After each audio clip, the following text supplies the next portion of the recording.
Hello, this is Coach Dave.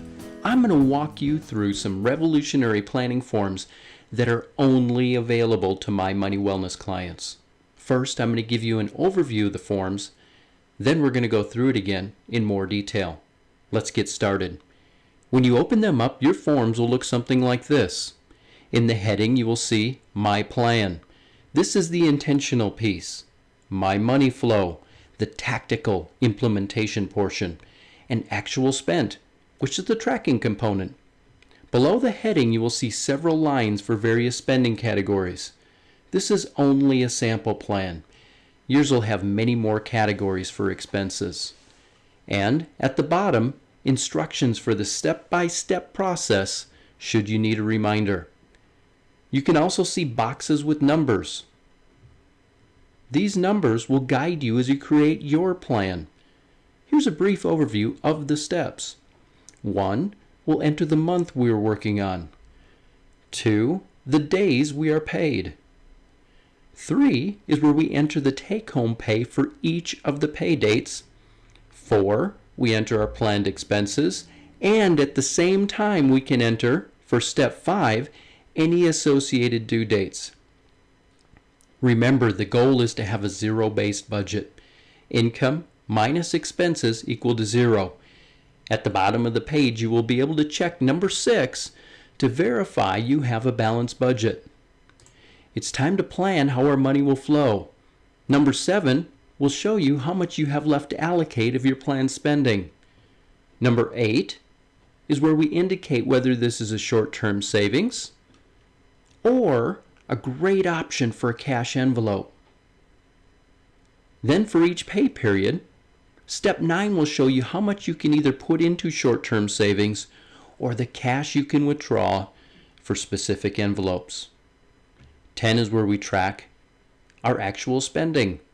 And finally, most people that implement this process and become intentional with the tools like the envelopes actually spend less than they planned. Number 11 shows you how much more you can put towards your next goal, whether that's emergency fund, debt reduction, or building wealth. Now that you have a general flow of the forms, let's jump in and build a sample budget. We start with number 1. What month are we planning for? Let's say we are about halfway through December. We're going to be proactive, so let's start planning for January. Using the drop-down list, select January. As simple as that. Second, enter the days you are paid. Let's assume we get paid twice a month, the 1st and the 15th. Enter the take-home pay or income for those specific paydays. Let's use $1,500 for each payday. Enter your planned expenses, and at the same time, enter any due dates for those expenses. Let's enter some numbers. Giving, groceries, eating out, clothing, mortgage rent. Let's change that to mortgage. These are your forms. You can change these category names however you like. $750, and that one's due on the 1st, so let's enter a 1 here. Some more categories to enter.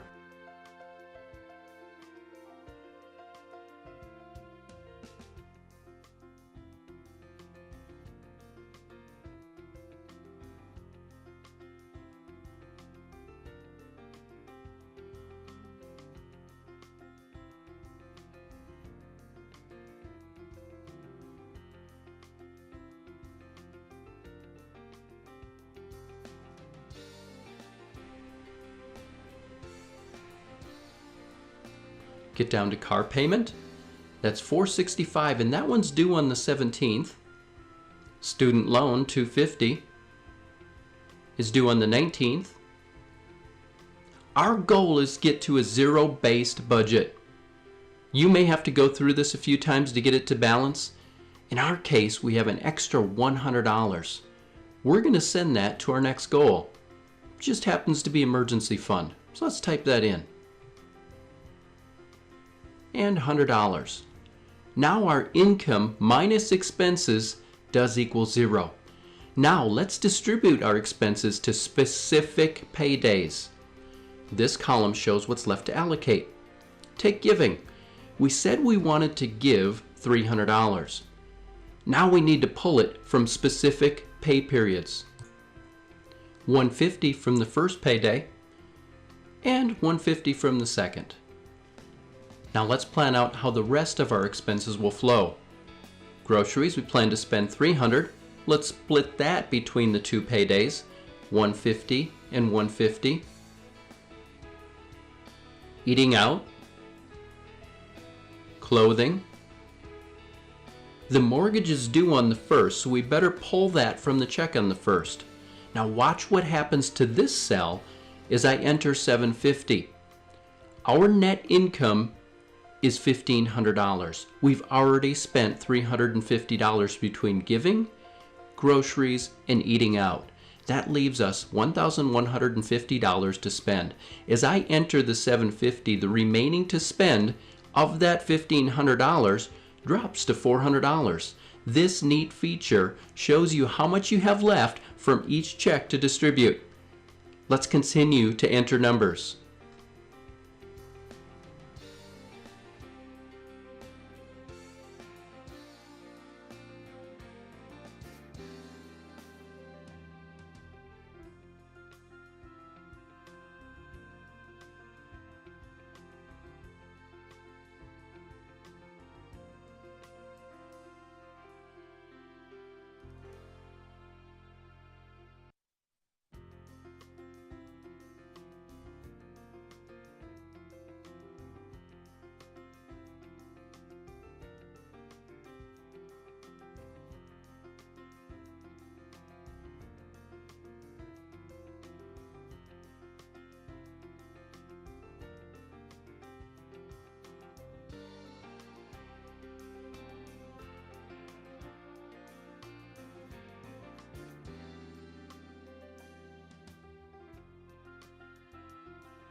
And finally, all my needs for the first payday are taken care of, and I have $15 left. Let's put that into travel.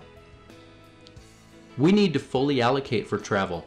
We plan to set aside $50 for travel, but we've only set aside $15. That's why you see $35 remaining to allocate. This needs to be zero also. When it is zero, it means that you have allocated all the planned expenses to specific pay periods. So by entering the $35 into the second payday, we have fully allocated the $50.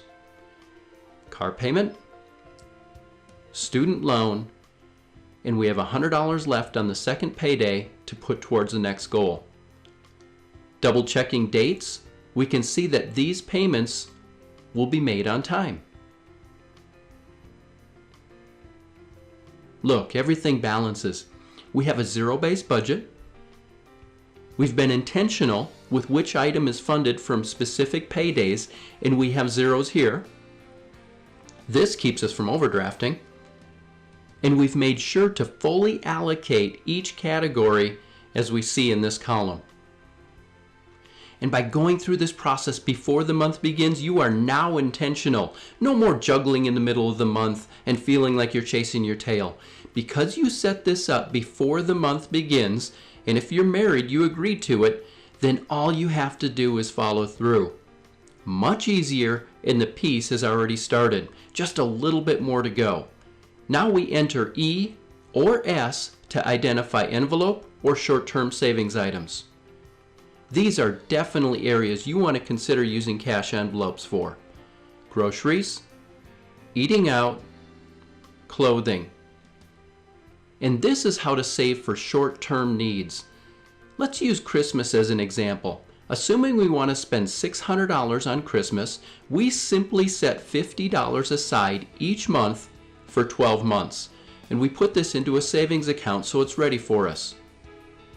Travel is another good savings category. So how do we fill the envelopes? We have this cool calculator at the bottom. Here is how much cash you'll be able to put into your envelopes, or how much you can transfer to savings. On the first, you will be able to take out $265 in cash. Find the E's in the column and put $25 into fund money, $40 into car maintenance, $50 into eating out, and $150 into groceries. You also have $15 from the first payday and $85 from the second to go into savings. Let's be intentional with the savings also. There is a short-term savings form you can use to keep track of this. At the bottom of the page is a tab labeled Short-Term Savings. There are instructions at the bottom of the page, but you simply enter the item you're saving for. If there is an amount you need to reach, that's the goal. In our case, Christmas, we want to hit $600. Enter a due date. And by putting $50 a month aside for 12 months, we're going to get there. We also had something set aside for vacation, so let's go ahead and put that $50 here. Over time, you will see this grow, and you'll be able to say what each dollar is saved for. Instead of having a pile of cash and savings, you now have a name on it, and it'll help you remain diligent. Back to the planning forms. You have the option to track your spending as you go, or at the end of the month, enter the amount you actually spent here. Don't be surprised if you spend less than what you planned. I went ahead and entered numbers, and it looks like we spent less in groceries, eating out, and gasoline.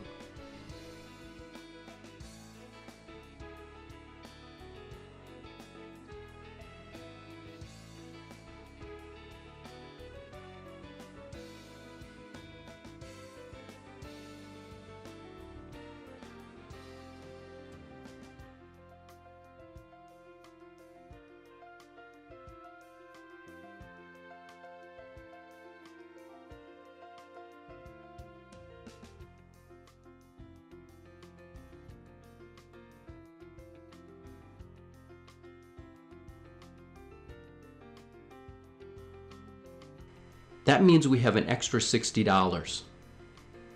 Use this extra money along with anything else we can squeeze out of our plan for your next goal.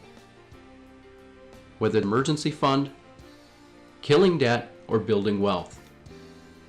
You'll also be able to see what percentage of your net income you are spending on certain categories. Keep in mind this process will get easier. The first 2 months, they're the hardest because you're treading new territory. Not only with a new process and forms, but you'll also have to say no. A few tips to save you some time. Once you have a set of forms built, use your current month as a template when developing your next month's plan. If you're using Microsoft Excel, for example, save the plan with an extension for the given month. In our case, January. Then all you need to do when it's time to plan for February is open January's plan, make the changes that need to be made for February, and save as February. You have the tools you need to get started. Complete your plan before the new month begins and use the forms to follow through. Now it's up to you to do something.